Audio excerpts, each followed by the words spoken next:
Yahweh brings a lot of things that we've been reading about that the experience is evil. Yahweh is not evil as in his character. It's not, you know what I'm saying? This is important that we get that. The experience is what labels it. Or you're observing something and you perceive it because you're watching something that looks like evil. In other words, ruin, harm, destruction is happening and you're watching it happen. You're watching what's going on right now in Ukraine and it certainly looks like evil. There's a lot of ruin, harm, and destruction happening, okay? Now, whichever side of the fight you're on is not even the point. It's still evil no matter whether or not you take one side or the other because people are being harmed and suffering.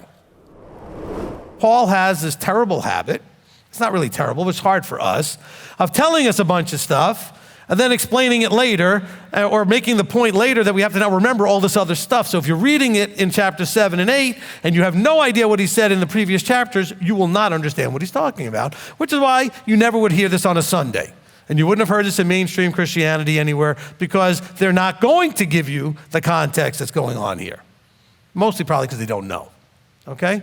Because they can't know it with what they've always been indoctrinated with. It won't fit into, what it really says won't fit into what they've always been told. Because they already have an agenda. The law is bad, it's done away with. We're now free from the law being the Torah. And Paul's talking about two different laws, raging and battling in him.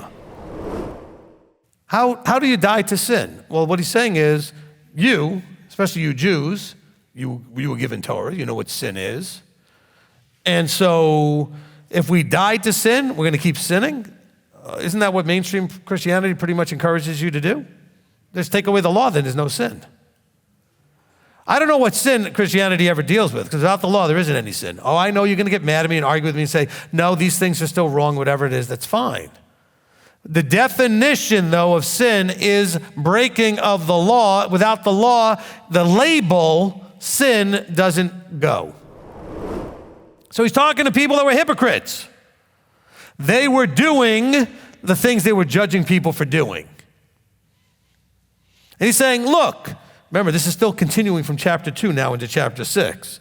It's flowing forward. He's saying, look, you were supposed to bury that nonsense, that flesh. Hypocrisy is not in the above. There's no hypocrisy in the above. There's no hypocrisy in the spirit. There's no hypocrisy in the heavenlies. There's only hypocrisy down here, in the flesh, in the below, in the earthly.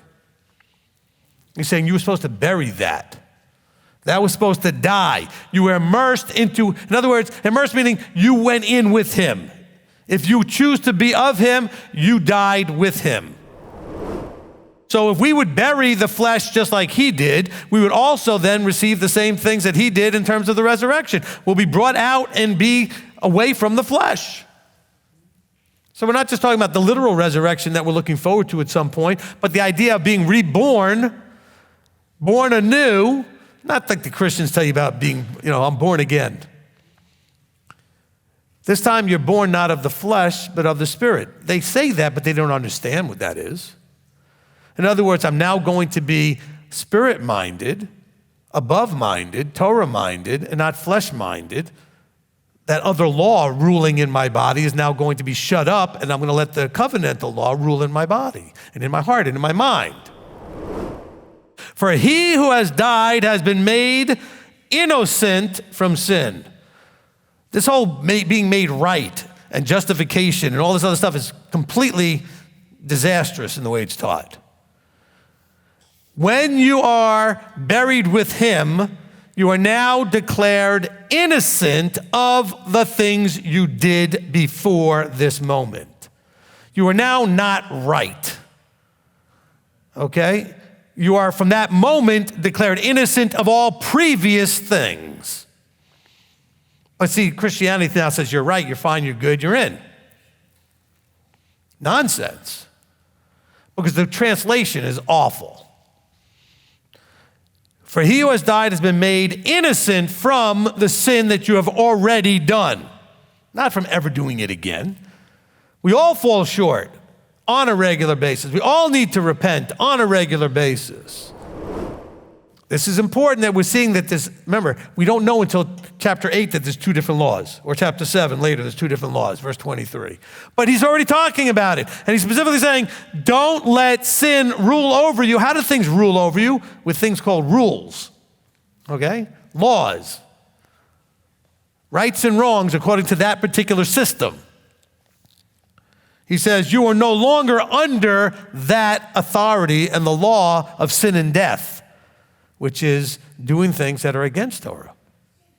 He says you've been born again. You're not of the flesh anymore. You're now of the above. And so we are now under the law of Torah. And the other law needs to be shut down in the battle that's raging inside of you. You're either serving sin or you're serving righteousness. Sin is not a thing that you serve. There are things that you, as concepts, you do that are sin, and there are things that are concepts that you do that are righteousness. Righteousness is not a thing. So you don't serve righteousness. You do things that bring righteousness to Elohim. You do things that are sin. And you do them according to the law that rages in your members. That's the law of sin and death, the law that leads to sin and death, and the law of righteousness, the law that leads to righteousness. Just put the word leads to and you'll understand. It's not a law of sin and death. Like the law says that if you do the Torah, you'll die. That's what people are saying in Christianity. No, the law that leads you into sin and death versus the law that leads you into righteousness of Elohim. Okay, there's your two different laws. If you only knew what you could be, what you could do in your life, it would blow your mind. But you restrict yourself because you need to be set free from that nonsense, from thinking you can't. Well, I can't do that, or I can't do this. And you know, part of the reason you do it is because everybody around you is too...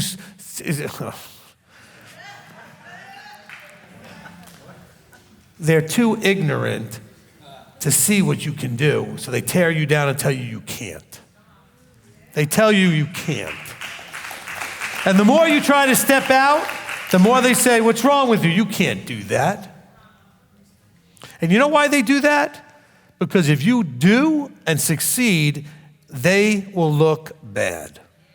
That's what they think. Now really, your success doesn't make anybody look bad, but they'll think you do. For also the covetousness I knew not if the Torah had not said you shall not covet. So he's saying is, without the law, you wouldn't know something was sin. I still have people arguing with me with this. Oh no, if you steal, it's sin. No, it's stealing. If you're under the law, now you know it's sin. It still was stealing, but sin is a breaking covenant label. Otherwise, it's just stealing. It's just adultery. It's just murder. That doesn't make it any better, but it doesn't have the consequence of covenant breaking. Sin breaks covenant. If you're not in covenant, then it's still just wrong to do and bad to do and causes harm.